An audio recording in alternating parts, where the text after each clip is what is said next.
This is Red Moon Roleplaying. Masks of Nyarlathotep. Where last we left our investigators, two of them were hiding out in Camden, in the Hill Antiques store, hoping that the Brotherhood of the Black Pharaoh wasn't going to track them down, at least no more than they already have, while another was rambling around in rural Derbyshire with Jackson Elias. We're going to be visiting rural Derbyshire first. Let's check in with Shelby Shattuck, who is currently occupying space with Jackson Elias, or was until recently. After drying off, Jackson decided he would take a walk around Leicesterdale, grow acquainted with some of the local notaries, being any police presence, vicars, town, it's not a town, so village headman, that kind of thing. And that leaves you to the pub, which is quite frankly a wonderful place to be situated. Shelby, it's a nice pub, it's warm, especially given the rainfall outside, which has now slowed to a drizzle, and which Shelby, you can appreciate not being out in that again. Jackson has manfully decided to face the weather head-on now that he's been equipped with a loaned raincoat from the pub owner. You have several avenues that you can pursue, of course, Shelby. You can ask around blatantly about the deaths that occurred, though you have already remarked that doing so may upset people. It's highly likely a contained community like this is going to have strong feelings about recent deaths, whether they're considered beast attacks, murders, accidents, or what have you. Everyone is going to know everyone else here. But on the positive side, that means any questions you do ask, it is highly likely that if there's gossip to be learned, it's going to be more or less the same out of each person's mouth. Beyond that, of course, beyond the village itself, you've already mentioned to me that you know what is in the local scenery. There's a church, of course. There is Plum Castle. And there is also Mam Tor, Blue John Cavern. There's lots of places you could visit, though they don't necessarily have a bearing on the case ahead. What you're really looking for here is a sign that what has occurred is supernatural, and whether any of this can be tied back to the Carlisle expedition, or at least give you some kind of insight, a weapon to use against it, perhaps. So, Shelby, you're enjoying your ale at the bar. It was kept to one side, as promised. Which I appreciate, and I take the ale and thank the barman again for putting it aside for me. Oh, it's no problem. And I sat down at the table and started thinking for a bit, and it's inevitable, being a writer, being someone who's aware of not only esoteric and occult books, but also a certain familiarity with novels and popular fiction. So my mind keeps getting drawn back to Sir Arthur Conan Doyle. His relatively recent book came out just a couple years ago about a hound in a similar situation.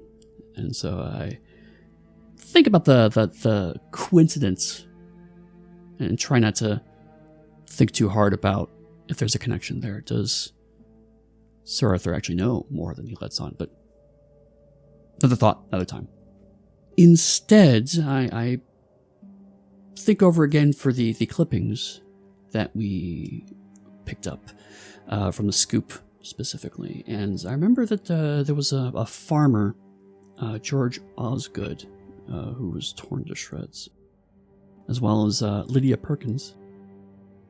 Beyond that, though, I know that Jackson's trying to get a lay of the land, and so I'm sure comparing notes with him will be helpful. But in the short term, I'm really just going to listen, maybe get into conversations. I'm not going to start off, as you say, interrogating this local community about deaths, because that's the surest way to get them to shut up. I'm familiar with somewhat about how rural communities work from my time in Georgia.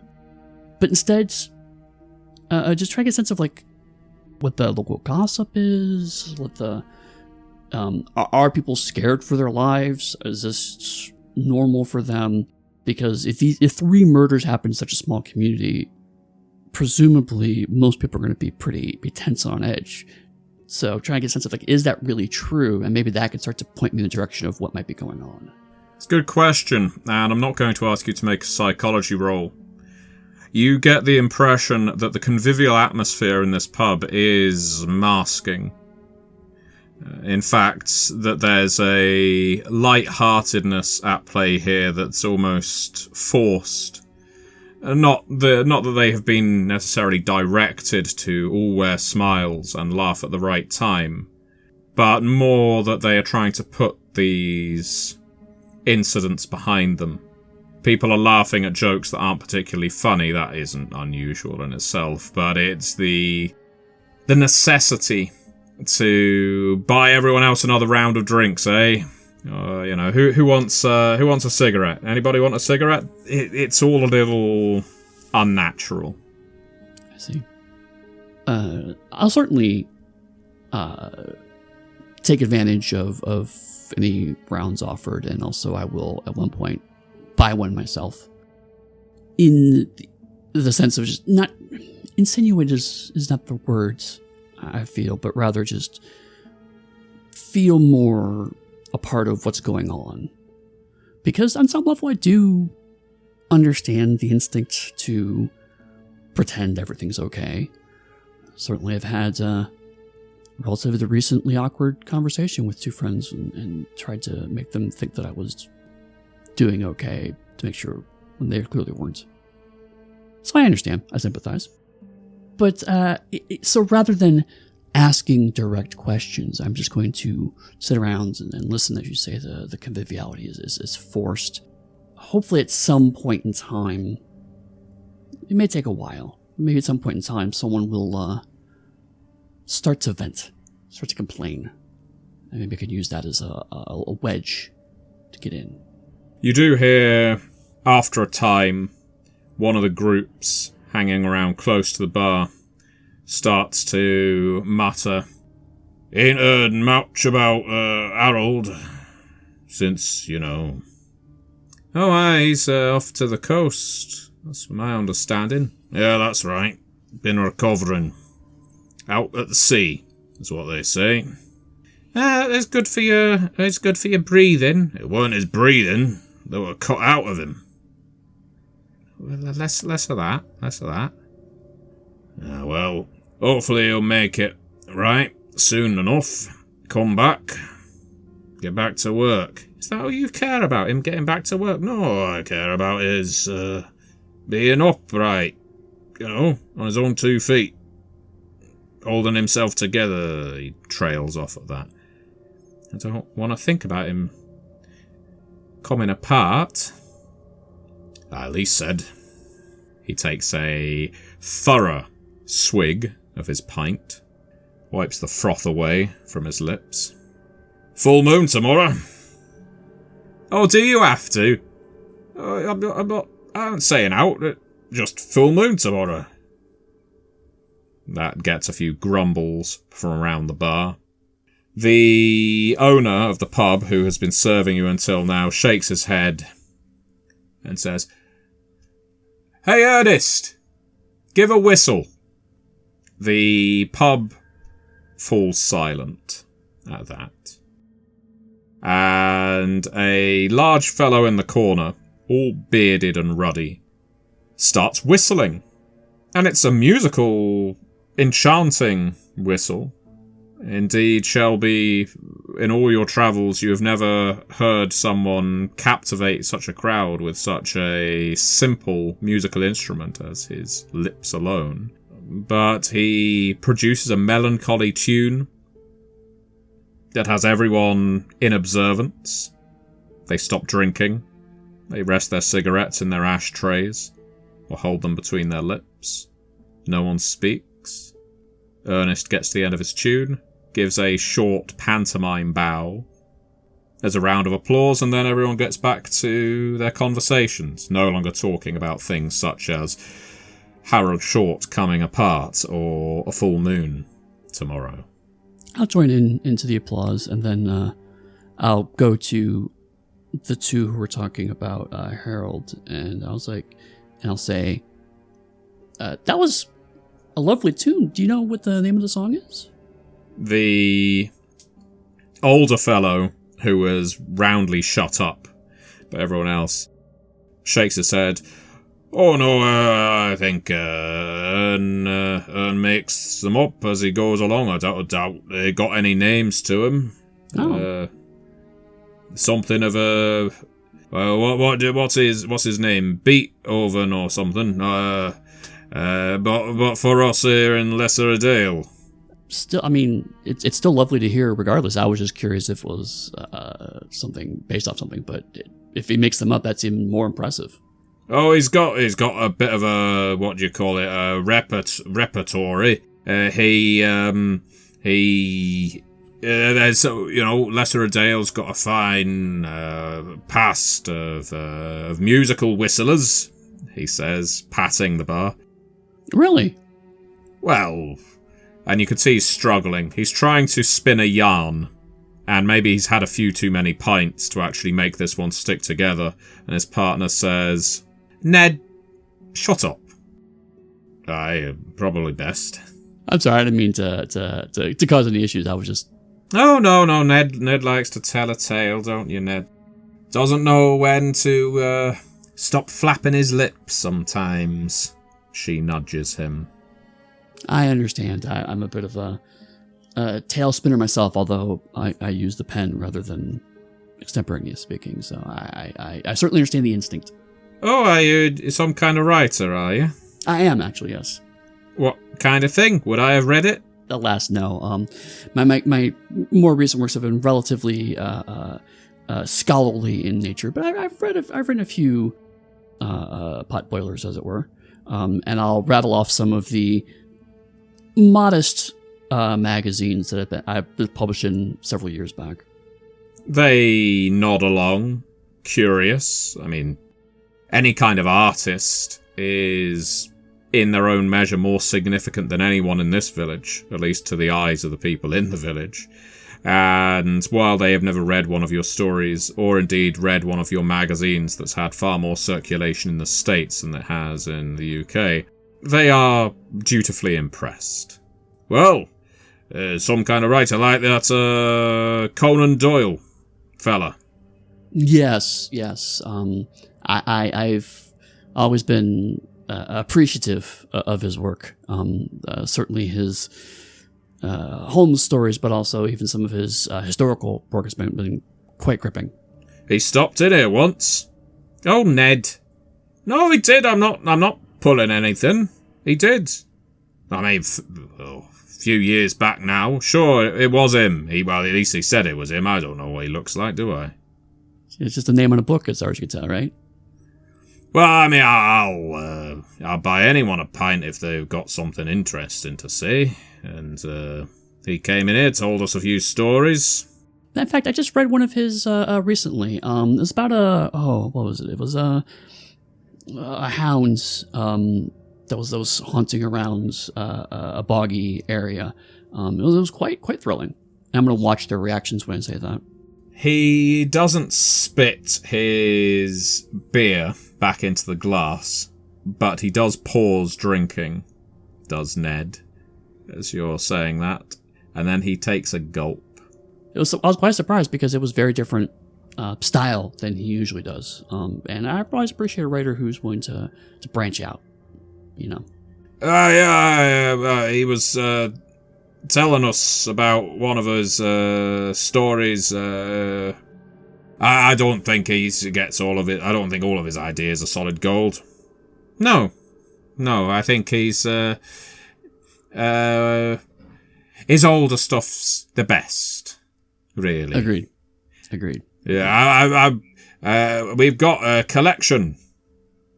I'll tell you. At home. He left a few books here.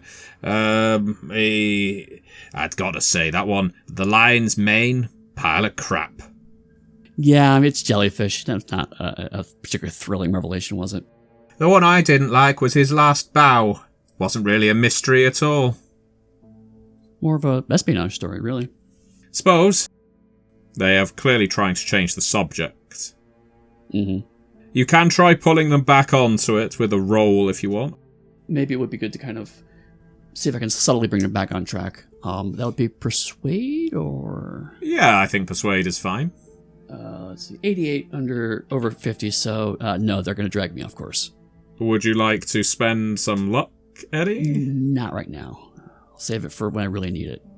So they start analysing, critiquing the many, many works of Sir Arthur Conan Doyle, which is no small feat, because he has produced many a short story, as lots of fabulists of the time were forced to, for publishing in magazines and such.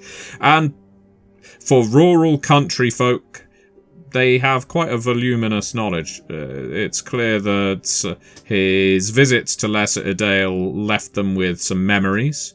After all, he was a passing celebrity, but also he is one of the biggest novelists of the time. So, no doubt after meeting him, there was probably a bit of a rush to put in an order through the mail to buy his newest volumes, which were then no doubt passed around the village so that they could discuss them in the pub. Such was entertainment in the 1920s. So I will enjoy a couple of hours of conversations about Sir Arthur Conan Doyle, but realizing that I'm not going to subtly get this conversation back on an investigative track. Ned, by the end of it, is clapping you on the back and buying you drinks. You know what? And I don't say this in half measure or nothing, but for an outsider, you're all right, Shelby. Oh, thank you. It's always great to find people who are just as passionate about fiction and stories. Hey, Jeremy! He shouts across the bar. Yes? We've got that author here. The word of the fact that you are here has already spread around the bar now, so you are a minor celebrity, a major celebrity, in fact, in their midst. And a fellow wanders over dressed in a reverend's cassock and dog collar. This is our vicar, Jeremy. Nice to meet you, Jeremy. It's really nothing. Well, pleased to meet you, Jeremy Stratton, Reverend Stratton. Gosh, so you're a novelist as well, are you? Yes. Oh, are you a writer as well? Oh, no, heavens, no. But often get involved in all the chit chat about this story or that. What's popular. You see, I don't mind the pulpy pieces, what we used to call penny dreadfuls 10, 15 years ago or so, and longer. I think it can be quite exhilarating. Nothing quite as exciting as a page-turner, is there? Absolutely. And it's a bit like Sir Arthur. I enjoy working on my more scholarly work, but I find that I secretly do enjoy writing the more popular material. Oh, you know Sir Arthur Conan Doyle? He sits next to you. Not directly, but I've certainly read some of his interviews before. I didn't think much of that missing 3/4. He makes his remark about Sir Arthur Conan Doyle. He gets himself another sherry. One of the few people here who's not drinking beer. So, you're an author, made their way out here. I'm guessing you're not here for hiking. A little bit of that as well. Certainly, I've been... I was in New York recently and then on a ship for quite a long time, so getting a chance to be a bit more away from the city is actually quite nice. My goodness. Quite well travelled. I mean, I picked up on the accent that you were American. I served with Americans during the war. Obviously stout, brave men, every one of them. And he twitches a little at that. But I would wager, he says, taking a sip of his sherry, you're here for a different kind of story, with all this talk of Conan Doyle and you making your way to our small village. Ned's face drains of colour. since I was in the area, I was a bit curious about some rumblings I had heard. Well, listen, he says, and he pats your forearm. There's been tales of the Black Dog of Adale for many more years than Sir Arthur Conan Doyle has been writing his little mysteries. Mm-hmm. And I have no doubt that he drew some inspiration. But my advice to you, Mr. Shelby Shattuck. Mr. Shattuck, is, and I don't work in publishing, so who am I to say, but I imagine that another story about a beast of the moors, or that kind of thing, is probably going to be seen as, what would the word be, derivative. If you want a real page-turner, he reaches into his jacket, pulls out his pocket Bible. This is the story closest to my heart. And he locks his eyes with yours before bursting out laughing. I'm joking. None of the apostles could match Sir Arthur for his skill with prose, I've got to say. That isn't to say that there actually aren't some fascinating stories in the Bible, and certainly some of the, shall we say, less well-trodden sections can have actually some fascinating material as well, so... Oh yes, Shebat begat Esmagar, and Esmagar begat Ishtafar, and so on. Maybe not this much, I agree. No. Believe you me, in villages like Lesser Adale, you have to take a more holistic approach to the Bible, which is to say, you incorporate it into lives, but you don't memorize the verses. I have to, obviously, it's my job, my calling, you could say, but the people here, best to tell them the stories and have them leave an impact.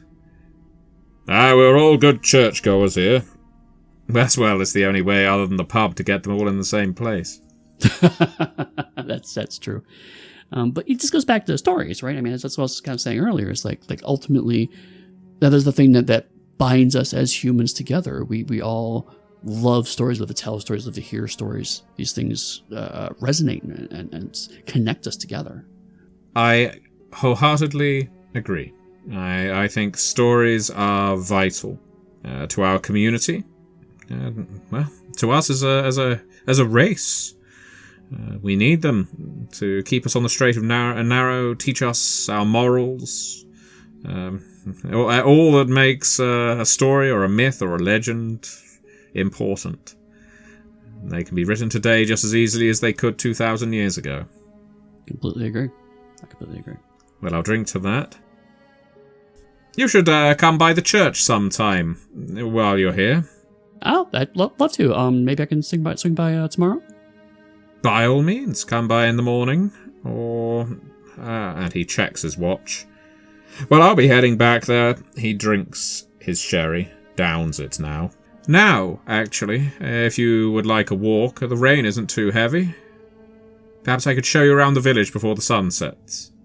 Yes, if you're available, I would love that. Wonderful. Well, bye-bye, everybody. He waves at the rest of the congregation who are clustered around in the pub. There is an almost uniform chorus of, "Good night, Reverend." Lovely. And he heads to the front door. By all means, Eddy, can I ask you to make a psychology roll? 55 over 22. Would you like to spend any luck? Can I, or would I know, or are you interested in telling me what are the consequences if I critically fail? If you critically fail, I will give you a misleading piece of information that Shelby should, at least for the time being, believe. Okay. Yeah, I'll give it a shot. Well, the good news is the first number is a 2. Bad news, the second number is a 3. Shelby, as the vicar leaves the pub, you have the distinct impression that the people in this pub are loyal to him to an unnatural degree of devotion. Perhaps it is just the paranoia bred from attending the Hermetic Order of the Golden Dawn recently, or encountering the Cult of the Bloody Tongue in New York, or any number of groups you have now encountered or read about. But now you are on edge. This village suddenly feels more threatening than it did before you spoke to the vicar. And that seems fair. I mean, my past few experiences with religious groups have certainly not gone well. There were not only the Hermetic Dawn, but before that, the cults and their fanatical devotion to the point of they would even die. So, yeah, I think at this point I'm a little nervous around large groups of people who are bound by faith. So I will continue to smile and joke and follow this priest along, but I will occasionally be glancing over my shoulder and checking the shadows, perhaps a little more closely than I would. Well, do catch up, he calls as you leave the pub. Oh, sorry. I'm just so distracted by the natural beauty of the area. Oh, it really is quite stunning, is it not? Indeed it is. Especially after spending a few days in London and a few weeks in New York City. Oh, well, I'm sure. It must be quite the paralysis to come somewhere like this with all of this wide open space. And he gestures widely at that point as if you weren't aware of it. Look around. But it truly is beautiful. I know in America, the term God's own country is often used. Mm-hmm. But I happen to think of our Midlands in such a way. It certainly looks like it would be it's so large and expansive, it feels like it's just about big enough for a god, Oh, well, that's a fine way of putting it.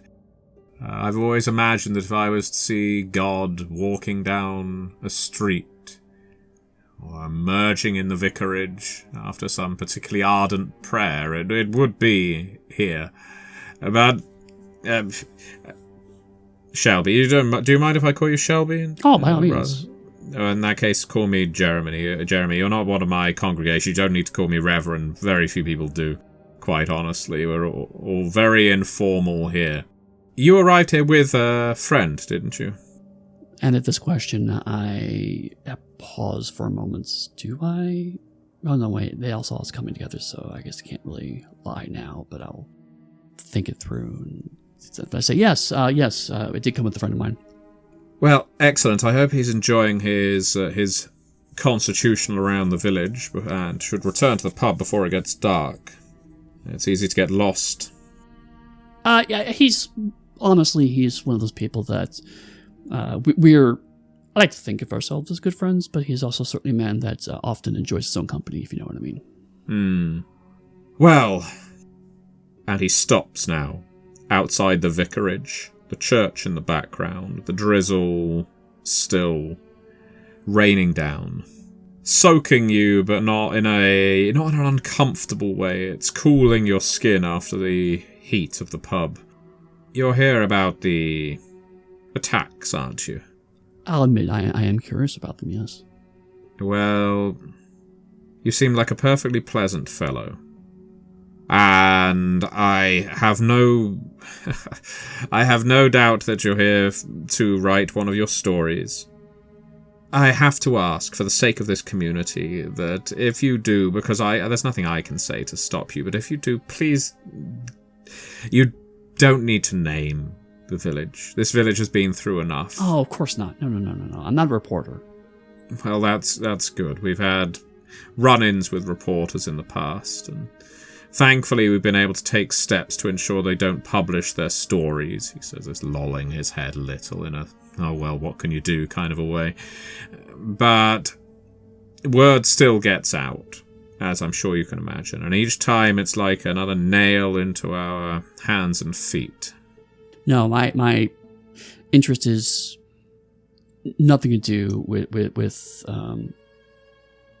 making things worse for this community. It's more from a folkloric perspective, I guess you could say.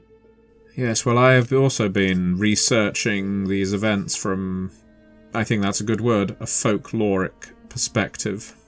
Have you found anything interesting?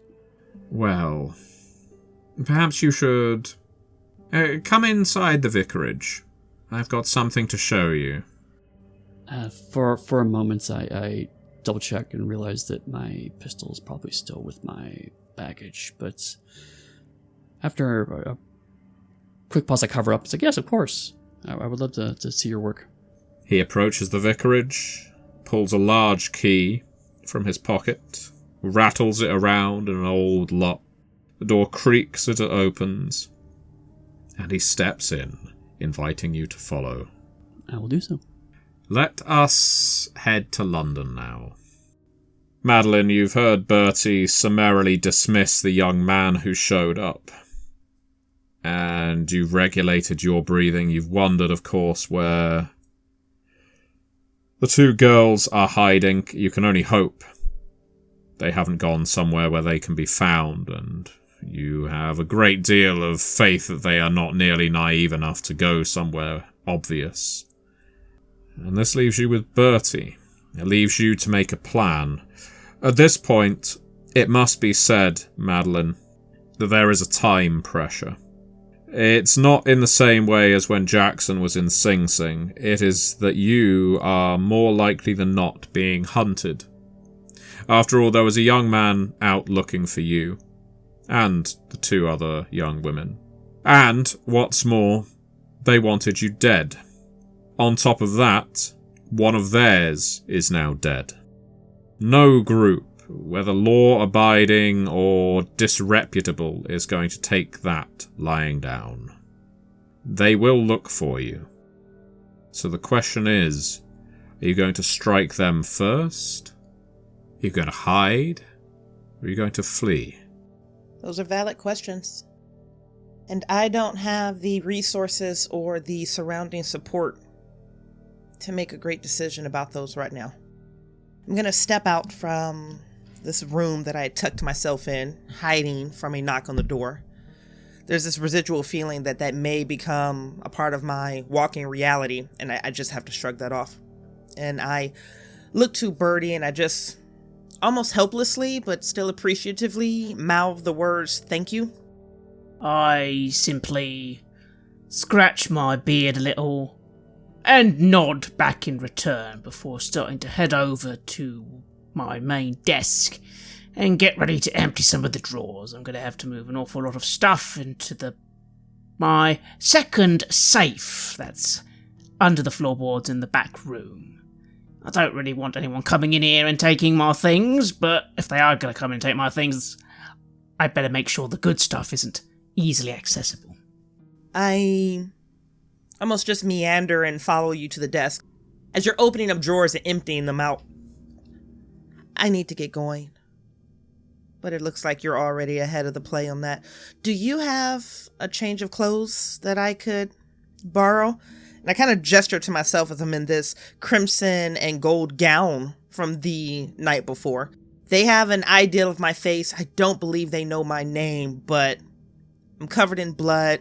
The smoke from the venue from last night is still in my hair. It's still in this dress. The sweat that I slept in from the nerves. I realize the value of a shower, but at this moment, I'm a very easy target on what I was wearing last night. Well, I certainly don't have a shower here, love. However, I can give you something to wear, though it is not going to be as fancy as your current attire. I hope that's all right. No, I think that'd be preferred. Fancy attire isn't my natural habitat anyways.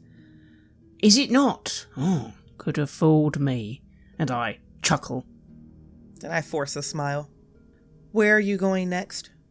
Or what do you plan to do next, I guess I should ask? Well, even if you go off, I have a funny feeling that young boy's friends will be coming back here anyway to have a closer look. And I don't want to be here when they do. So the question is, love, where are you going? Where are your intelligence associates, so to speak, if you don't mind me asking? Roughly. Don't need to give me code names and all that. No, I think we're beyond code names at this point, being that we're both being hunted by the same people. We have We have a hotel that we're cohabitating in not far from here in South London.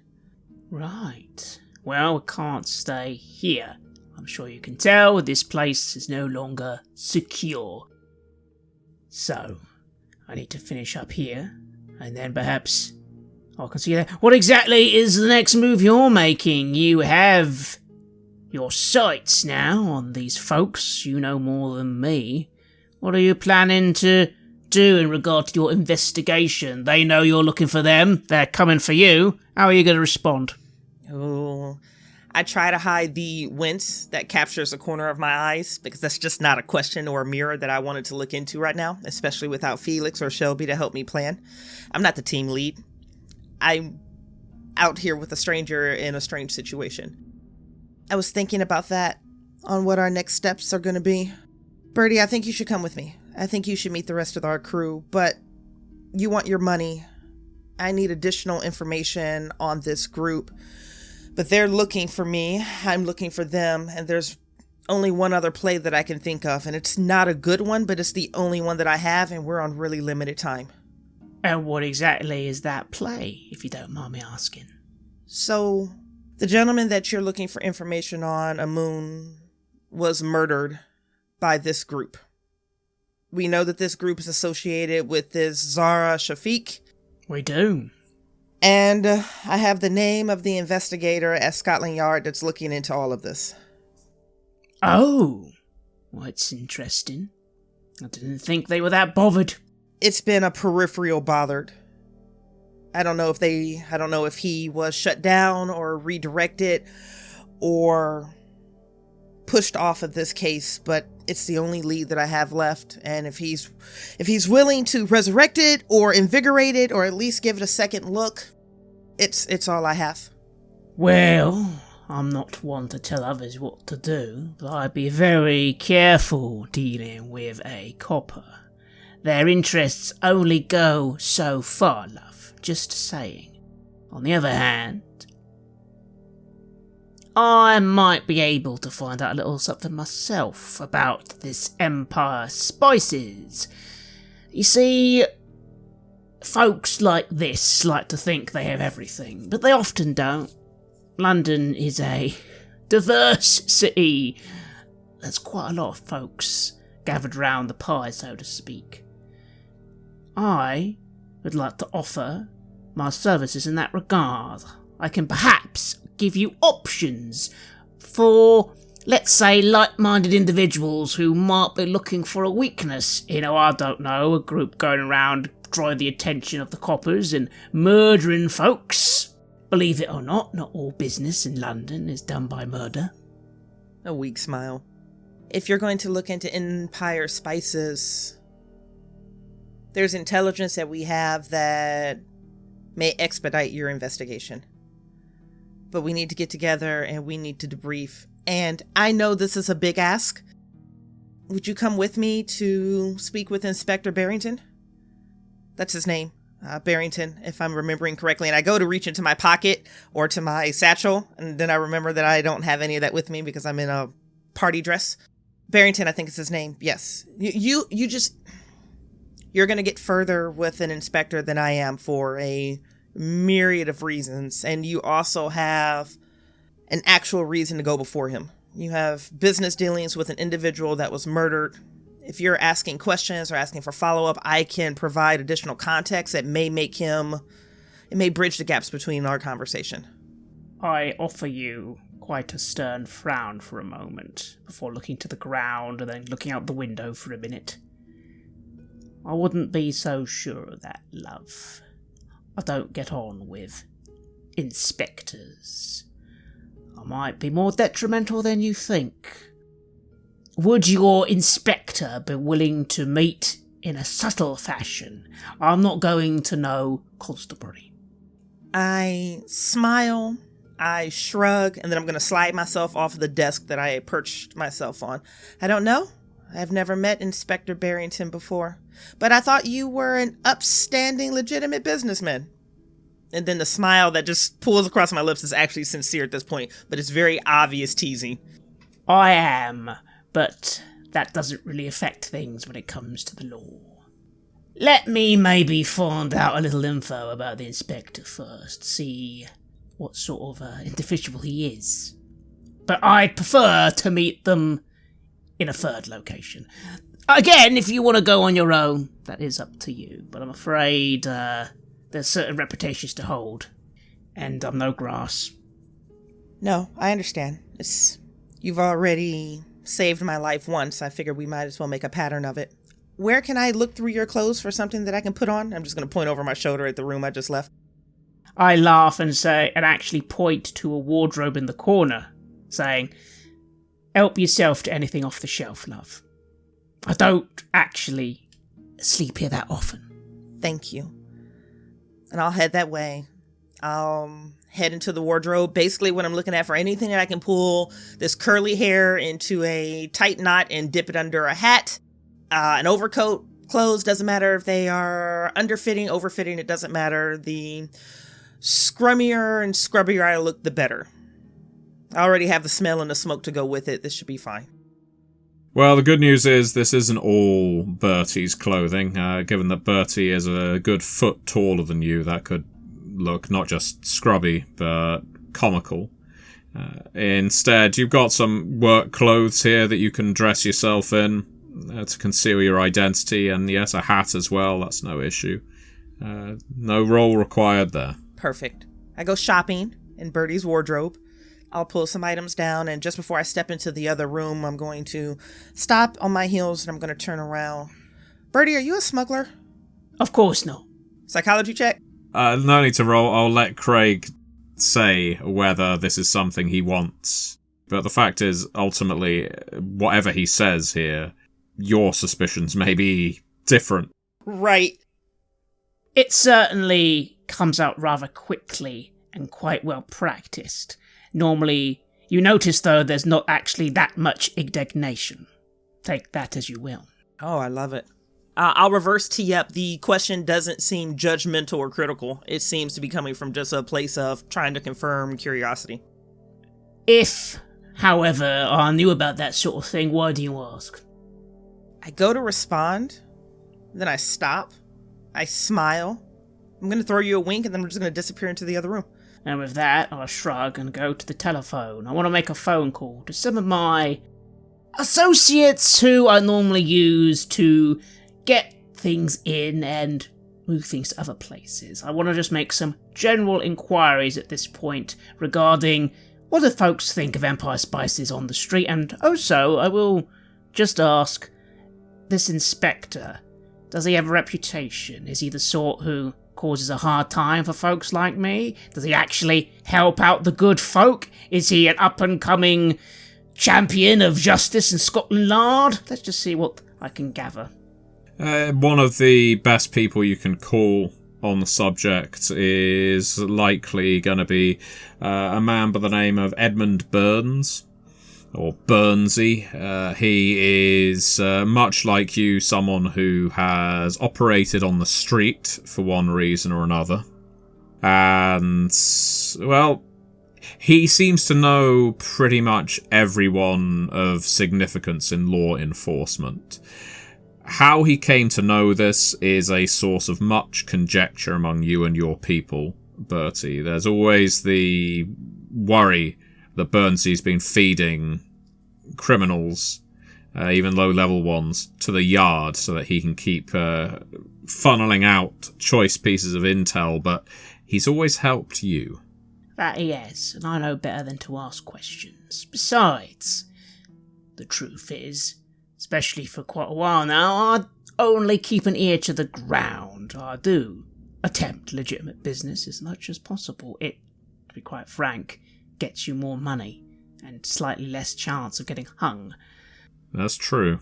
Furthermore, there is an irony to the situation that, as far as I'm concerned, I'm simply dealing with some individuals stepping out of their turf. Now, it's not my turf. I don't have any turf. But other people do. And there's no way that these Empire Spice folk don't have some people eagerly eyeing what they have and wanting it for their own. Who am I to stop the practice of commerce? So yes, I'll phone up Burnsy. And again, maybe this copper ain't so bad, but I'm not working with one that's going to try and bring me down. Might work with one who has taken a bribe or two, or at least knows how the game is played. You go through the switchboard to Edmund Burns' residence, and there's a bit of scrabbling at the other end of the phone. What? Burnsy! Come on, you know who it is. Bertie. How are you this fine morning? Had your cup of tea? Yeah, I had 2. 2 sugars or 1? 1, I'm sweet enough. That's right. Burnsy, sorry to bother you, but I've got a little inquiry for you. A little curiosity that's been piquing me of late. Yeah? 2 things. Ever heard of an Inspector Barrington? Barrington, even. Yeah. Considering he's a copper, on a scale of the worst to least worst, where does he lie? Does he cause problems? Is he a do-gooder? Nah, he's alright. He's alright. Well. What I'm saying is, if mutual business came his way, would he be turning us all into Scotland Yard first chance he gets, or would he understand that sometimes the world works in mysterious ways? By the book, innit? Well, that's not very good, is it? Nah. Well, alright. It might lead into my second question. You know anything about Empire Spices? Yeah? How are they doing? Are they friendly with everybody? The coppers, the toffs, the, fine folks of the street? Or do they maybe overstep a little? Foreign, aren't they? Doesn't necessarily mean they're bad, Burnsy. We've had a chat about that. It only matters if they're acting up. Nah. No? Nobody would like a little sniff of those spices? Nah. Empire Spices. Strange uns. Oh yeah? How so? Well, you know. I do know, but enlighten me with your fanciful words, Burnsy. I know you're a poet, really. Stop. I pause. I click my teeth for a moment and go to get a toothpick before letting Burnsy have a good silent moment and then just going on. What I'm saying, Burnsy, is that I might have reason to believe that there might be a little misunderstanding between me and Empire Spices, and I'm wondering if some other people have had misunderstandings with them and would be willing to benefit from mutual misunderstandings. Well, foreign muck, innit? And there's plenty of people who don't like that. Come on, Burnsy, you're telling me one person... I've heard they have some pretty big warehouses. No. Foreign ways. Oh, as in they do odd stuff, like, I don't know, murder a bunch of people. For no reason, which as we both know is always a silly thing. Well, maybe. They're not like us. Bertie, they don't do things the way we do things. So, we stay out of their way. They stay out of ours. But the trail of bodies, Bertie. Blimey. I know. I've read the papers, and I'm happy to share with you that it's affected me personally. And come on, if this keeps up, it's gonna get the coppers sniffing around everything. Ain't it? So come on, there must be one of the lads, or one of the boys on the south side, east side. One of them, I'm sure, wouldn't be so bothered if, I don't know, one of their warehouses was to suddenly have some problems, or if they were to have some problems. Oh, fire. I didn't say nothing about no fire. Well, dangerous business, Bertie. You don't need to tell me that, Burnsy. But might win friends. Good to know. I always like making friends. And I'm sure this disagreement I've been having will come to nothing, but... Well, you know how they are. You said they don't do things like we do. I'm slightly worried that I, simply trying to conduct a business deal, have got some undue attention, and I'm just hoping that somebody out there will give a good Londoner a hand. A hill especially. I'll help. I'd like your help, Burnsy. Yeah? I would. Goes back to that inspector, though. That's nice. Could they be of use dealing with this issue for us, not against us? Well, Munden, he was a rotter. Munden? Who's Munden? Inspector before Barrington. Oh! Inspector Munden. Alright. He was on the take. For who? Us. Oh. Well, why was he a rotten one then? Real piece of work. Bent copper. Disgusting. Well, not much worse than an unbent copper if you ask me, Burnsy. But I get your point. He gone disappeared, didn't he? Whenabouts? Oh, last year. Huh. And then this Inspector Barrington took over. Yeah. He's down the line. And I think to myself for a moment that that's actually an interesting angle, and I will put it forward. Did Inspector Munden and Inspector Barrington get on despite the disagreement in how to officiate the law? Nah. Munden was crooked. Oh, so you don't think we could play the angle to the coppers that this is an attack on them as well? Maybe that Inspector Munden got involved with certain unpleasant individuals and they took him out. You know how coppers get when one of theirs gets taken out, even if they're crooked. Bertie, a copper is a copper. Crooked or straight. They'll always look after their own before they'll look out for Johnny Londoner. Of course. So yeah, if you're saying you want to waft Munden under Barrington's nose and say, I know what happened to Gregory, yeah, that'll perk up a few airs on the inspector. Suppose the question is, Burnsy, and you always give a straight answer, so I'll expect it. Who's gonna give me the best offer? The coppers or our own? I think maybe these Empire Spice folks have gone a bit too far. They need to be dealt with. Who should deal with them? Who do you think? Well, should be us, shouldn't it? It should, really. Don't get the helmets involved. Keep the bobbies in their box.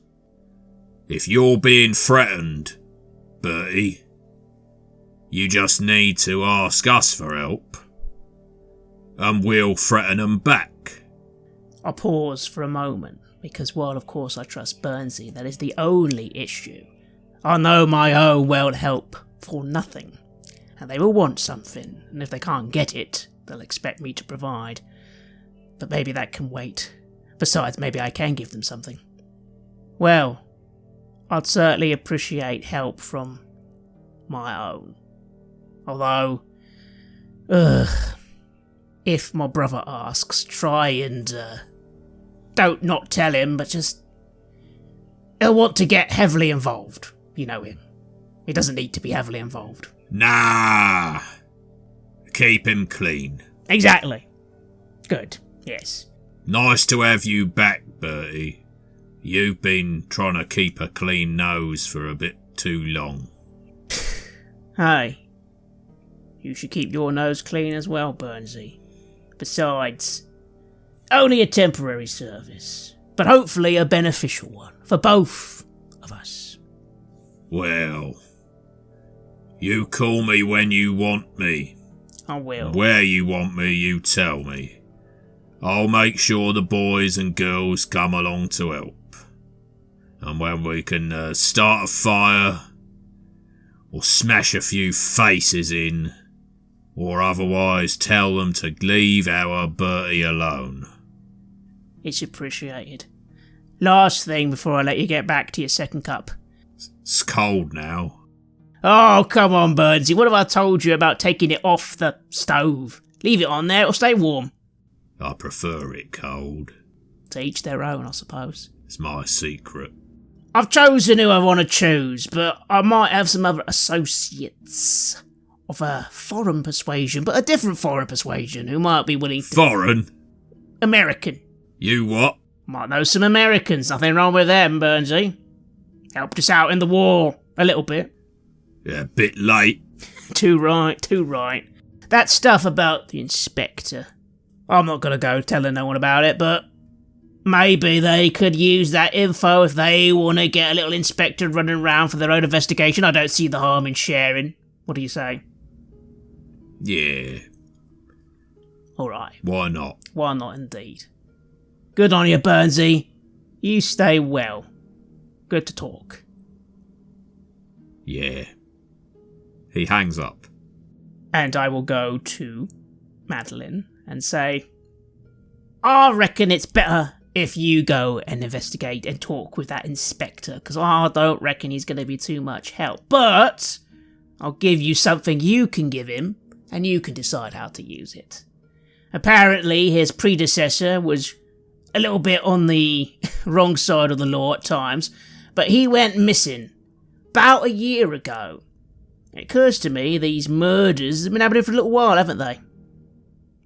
At least 3 years that I know of, yes. Well, maybe you can get your Mr. Barrington to help you based on that. But I'd rather not get involved, love. Sorry. I've got some other avenues I wish to pursue to help. But nah, he's a bit too on the up and up, Inspector Barrington. I've got a reputation to seemingly uphold. Just so I know how to metabolize information. Keeper, did I hear any of that conversation? Because you know my nosy ass would have at least, it probably wouldn't have been like a discreet leaning in. She probably would have just walked into the room and sat down. Yeah, well, certainly there's only a curtain dividing the back room from the front of the shop where the phone likely is, so yeah, you could have overheard one half of it. Yes, and I don't think I was trying to not involve you. I think I would have just been doing it regardless. And in fairness, you wouldn't have been picking up a great deal of loquaciousness from the other side, had you? No, that's really helpful. Thank you.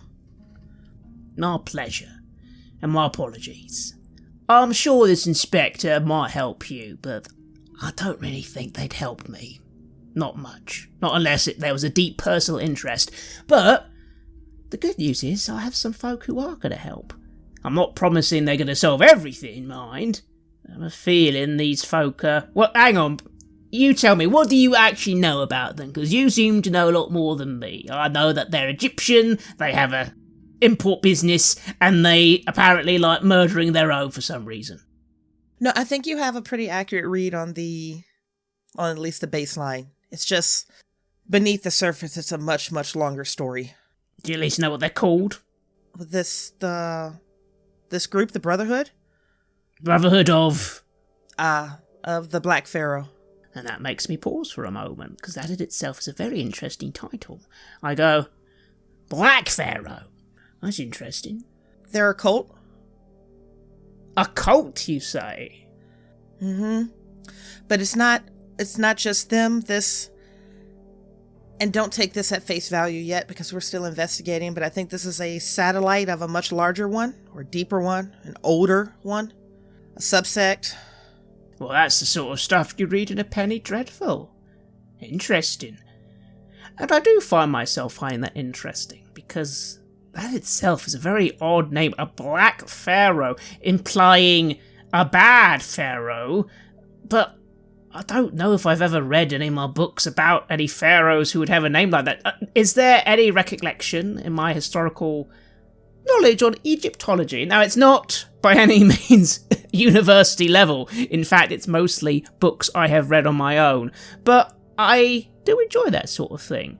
Is there any historical relevance to a pharaoh known for being very bad? Or It's an interesting thing that you should ask, Craig, and in fact, it is going to be a regular role for you rather than a hard one, because you're not going to find out about this group in university-level scholarly papers. This is very much more folklore, rumour, innuendo, not urban legend, historic legend, the kind of thing that would indeed appear in Penny Dreadfuls and travelogues. So, can I ask you to make an occult roll, a straight occult roll, to close out our session? That is a 16, which is a hard success, but not an extreme success. But 16 is still good. You rack your brain, trying to remember the name Brotherhood of the Black Pharaoh. It sounds startling, like it's trying to make a point, and then you remember.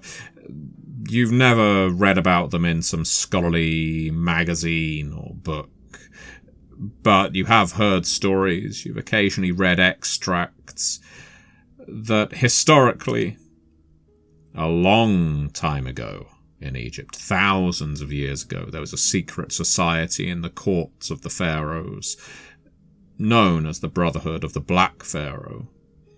The Black Pharaoh being the god behind the gods, sometimes known as Apep, later referred to as Apophis, the consumer, the devourer, the void that existed behind all layers of reality. This society was held as deviant, not the kind of group that the average priest in Egypt would try to assign themselves to, but people were recruited to join it, allegedly. People of certain predatory natures, or who had inclinations and skills that lent themselves to nightmare and murder. Children in Egypt, even today, some of them, especially living in rural climes, are told that the Brotherhood will come to get them if they misbehave. But it seemed, at least to you, highly unlikely that something like the Brotherhood of the Black Pharaoh would exist today. That is until Madeline just mentioned them. You notice me stop for a moment and just step over to one of the corners of the shop, which you may have noticed actually has quite a large selection of old books.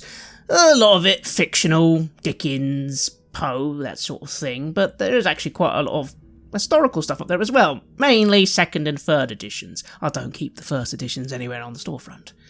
But I do pick up an old book of Egyptology.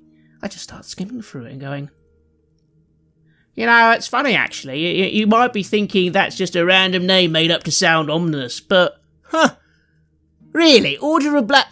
That actually is a bit like, say, you're the Orders of Knights Templar, you know? It's actually got a little bit of a historical relevance. And as you show Madeline some of the paperwork that you have on the Brotherhood of the Black Pharaoh, we will fade to black ourselves and end this session. You have listened to an episode of Red Moon Roleplaying, where we play Masks of Nyarlathotep for Chaosium's Call of Cthulhu 7th edition. Joining us as our keeper is none other than our dear friend Matthew Dawkins, and we were also joined by Bridgett, Jeffries, and Eddy Webb. The music was made by Ager Sonus and Halgrath, and we've also used Cryochamber's Lovecraftian compilation albums. All of this with the permission of Cryochamber. Check out their website at cryochamber.bandcamp.com or their YouTube channel for some moody dark ambient for your gaming table.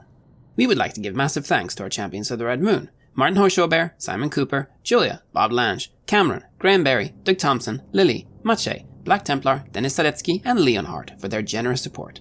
We would of course also like to thank all of our other patrons. Without your support, this show would not be possible. If you want to support our work, please check us out on Patreon. You can get access to bonus campaigns for Cult of the Lost, Call of Cthulhu, Warhammer Fantasy Roleplay, and Warhammer 40k Imperium Maledictum there. And you can also get early and raw access to all of our recordings, and hear your name read on the show as a champion of the Red Moon, as well as even play some Cult with us. Most importantly, that support is what keeps the show going, so do check us out there. Thank you again for listening, and remember, I am the last. I will tell the audient void.